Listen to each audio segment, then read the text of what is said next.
Hello viewers, कैसे हैं आप सब। आज हम भक्तों के चरित्र सुनेंगे। संत शिरोमणि का कहना है कि भक्तों के चरित्र सुनने से हमें भी भक्ति का प्रादुर्भाव होता है और बहुत तीव्र गति से हम भक्ति मार्ग पे अग्रसर हो पाते हैं।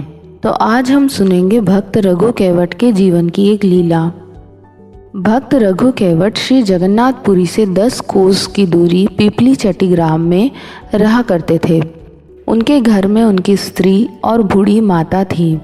वे भगवान के निश्चल भक्त थे।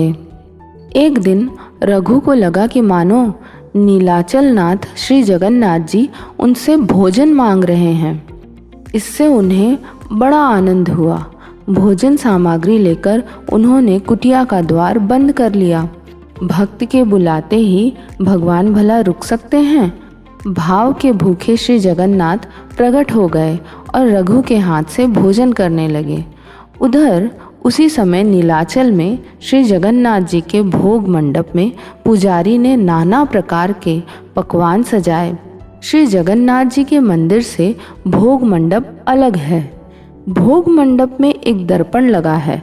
उस दर्पण में श्री जगन्नाथ जी के श्री विग्रह का जो प्रतिबिंब पड़ता है उसी को नैवेद्य चढ़ाया जाता है। सब सामग्री आ जाने पर पुजारी जब भोग लगाने लगा तब उसने देखा कि दर्पण में प्रतिबिंब तो पड़ता ही नहीं है। दर्पण जहाँ का तहाँ था, बीच में कोई आड़ा भी नहीं था, पर प्रतिबिंब नहीं पड़ रहा था। घबराकर वह राजा के पास गया। उसने कहा, महाराज, नैवेद्य में कुछ दोष होना चाहिए। श्री जगन्नाथ स्वामी उसे स्वीकार नहीं कर रहे। अब क्या किया जाए। श्रद्धालु राजा ने स्वयं देखा कि दर्पण में प्रभु का प्रतिबिंब नहीं पड़ता। उन्हें बड़ा दुख हुआ। वे कहने लगे, पता नहीं मुझसे क्या अपराध हो गया है कि मेरी सामग्री से अर्पित भोग प्रभु स्वीकार नहीं कर रहे। आज मुझसे कोई अपराध हुआ हो तो प्रायश्चित करने को मैं तैयार हूँ। ऐसा संकल्प कर राजा दुखी होकर भगवान के गरुड़ ध्वज के पास जाकर भूमि में लोटपोट करने लगे। भगवान की लीला से लेटते ही उन्हें तंद्रा आ गई, यानी नींद आ गया।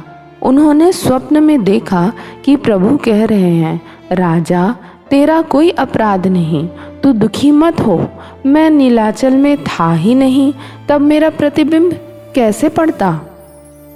मैं तो इस समय पीपली चट्टी ग्राम में अपने भक्त रघु कैवट की झोपड़ी में बैठा उसके हाथ से भोजन कर रहा हूँ। वह जब तक नहीं छोड़ता, मैं यहाँ आकर तेरे नैवेद्य को कैसे स्वीकार कर सकता हूँ। यदि तू मुझे यहाँ बुलाना चाहता है तो मेरे उस भक्त को उसकी माता तथा स्त्री के साथ यहाँ ले आ। उनके यहाँ रहने की व्यवस्था कर दे। राजा का स्वप्न टूटा। वे एकदम उठ खड़े हुए। घोड़े पर बैठकर शीघ्रता से पीपली चट्टी पहुँचे। पूछ पाछ कर रघु कैवट की झोपड़ी का पता लगाया। जब कई बार पुकारने पर भी उसने द्वार नहीं खोला, तब राजा ने बल लगाकर स्वयं दरवाजे को खोला। कुटिया का दृश्य देखते ही राजा मूर्ति की भांति हो गए।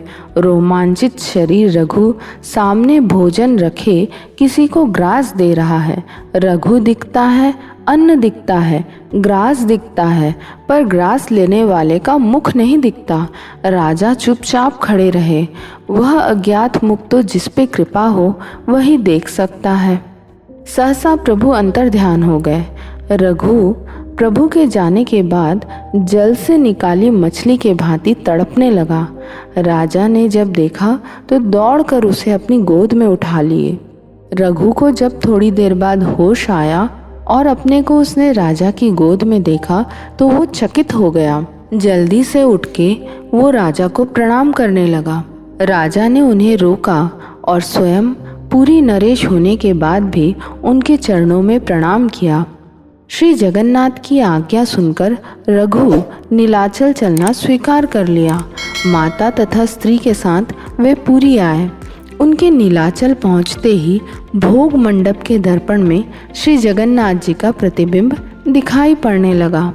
इसी तरह से अगर पूर्ण मनोयोग और भक्ति भाव से हम भी प्रभु को याद करते हैं और उन्हें भोग अर्पित करते हैं तो निश्चित ही वे स्वयं आके भोग लगाते हैं और हमें कृतार्थ करते हैं। राधे राधे।